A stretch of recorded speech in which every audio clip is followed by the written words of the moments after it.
امام حسن مجتبی علیہ السلام کی اولاد، یہ جو سلسلہ ہے وہ غوث پاک تک حضرت امام حسن کے ذریعے پہنچا، پھر اس کے بعد میں پھر یہی سلسلہ آگے بڑھا، امام ربانی تک پہنچا، پھر حضرت میاں حضور تک پہنچا۔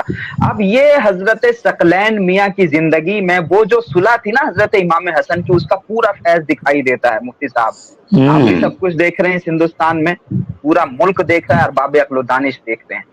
یہ حضرت ثقلین میاں حضور رحمت اللہ علیہ کا خاصہ ہے، اختیارات کے باوجود، طاقت کے باوجود وہ بھی جواب دے سکتے ہیں، لیکن کبھی بھی فتنہ کرنے والوں کو، فساد مچانے والوں کو، گالیاں دینے والوں کو میاں حضور نے کبھی بھی اجازت نہیں دی کہ وہ گالی کا جواب گالی سے دیں، پتھر کا جواب پتھر سے دیں۔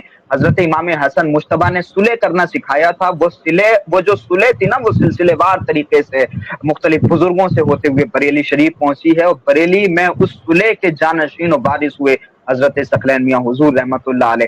تو ثقلین میاں کی زندگی میں ہمیں یہ پہلو بھی بڑا دکھائی دیتا ہے۔ اس کے علاوہ حضرت امام حسن مجتبی کا ایک خاصہ یہ بھی تھا، وہ لوگوں کو کھانا بہت کھلاتے تھے۔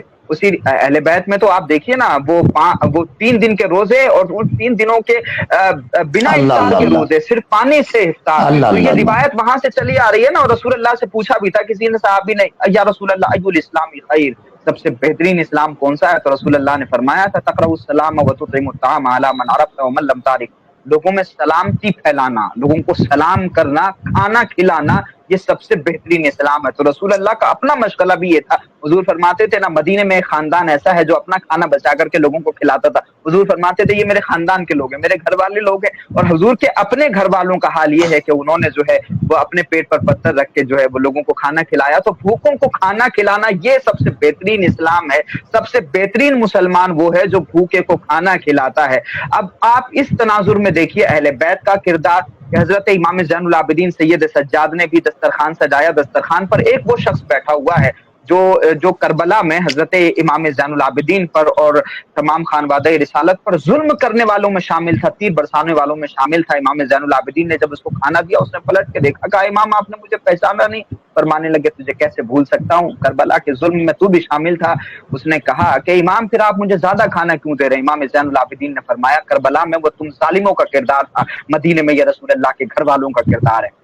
تو یہ امام زین العابدین، اور یہ سلسلے وار طریقے سے ہمارے صوفیہ میں روایت منتقل ہوئی، اور اسی روایت کے جانشین و وارث اور امین ہوئے اس ملک میں خواجہ معین الملت والدین حضرت خواجہ معین الدین چشتی اجمیری رحمۃ اللہ علیہ۔ حضرت سلطان الہند نے بھی لنگر سجایا اور خدمت خلق کا وہ زبردست کارنامہ انجام دیا کہ اس دور میں یہ سلسلہ شروع ہوا تھا، آج بھی الحمدللہ وہ روایتیں باقی ہیں، اور ویج لنگر جو ہے وہ مخلوق خدا کو کھلایا جاتا ہے۔ اسی طرح سے پھر اس سلسلے کے جانشین بختیار کاکی، پھر بابا فرید، اور پھر اس سلسلے کو جو پورے کمپلیٹ سسٹم کے ساتھ میں دلی میں باضابطہ ایڈمنسٹریٹو لیول پہ جو چلایا، وہ نظام الملت والدین سلطان المشائخ زریں زربخش محبوب الہی حضرت خواجہ نظام الدین اولیاء رحمۃ اللہ علیہ ہیں۔ دلی والوں کو پتا تھا، دلی کے سارے بھوکے جانتے تھے، کہیں کھانا ملے نہ ملے نظام الدین کی خانقاہ میں ضرور کھانا ملے گا۔ 7ویں صدی ہجری میں دلی کے بھوکے یہ جانتے تھے، مفتی صاحب دلی کے بھوکے یہ جانتے تھے کہ کہیں کھانا ملے نہ ملے نظام الدین کی خانقاہ میں ضرور ملے گا۔ ہاں 21ویں صدی کے بریلی میں لوگ اور بھوکے یہ جانتے ہیں کہیں کھانا ملے یا نہ ملے، خانقاہ شرافت ثقلینیہ میں ضرور کھانا ملے گا۔ سب سے بہترین اسلام، سب سے بہترین مسلمان وہ جو کھانا کھلائے، اور سب سے بہترین اسلام کھانا کھلانا ہے۔ اور اس حدیث پر اگر کہیں عمل ہوتا ہے تو وہ خانقاہ شرافت ثقلینیہ۔ وہ حضرت محبوب الہی کے یہاں ایک شخص آیا نا، اس نے پوچھا، کہا حضور جب بھی آپ کی خانقاہ میں آتا ہوں کچھ نہ کچھ کھانے پینے کو ضرور ملتا ہے۔ تو حضرت نے فرمایا بھائی من زار حیا فلم یرزق منہ شیئا فکانما زار میتا۔ صوفیہ کی خانقاہوں میں اس حدیث پر عمل ہوتا ہے کہ جس نے کسی زندہ سے ملاقات کی، اگر اس کے یہاں کچھ کھایا نہیں، کچھ چکھا نہیں، تو گویا کسی مردے سے ملاقات کی۔ اس نے فوراً پلٹ کے کہا حضور رکن عالم ملتانی سہروردی کی خانقاہ میں بھی جاتا ہوں، وہاں تو کچھ کھانے پینے کو نہیں ملتا۔ حضرت نے فرمایا وہ بڑے لوگ ہیں، وہ بڑے لوگ ہیں، وہ روح کا پیٹ بھر دیتے، میں ظاہری لقمہ کھلا دیتا ہوں۔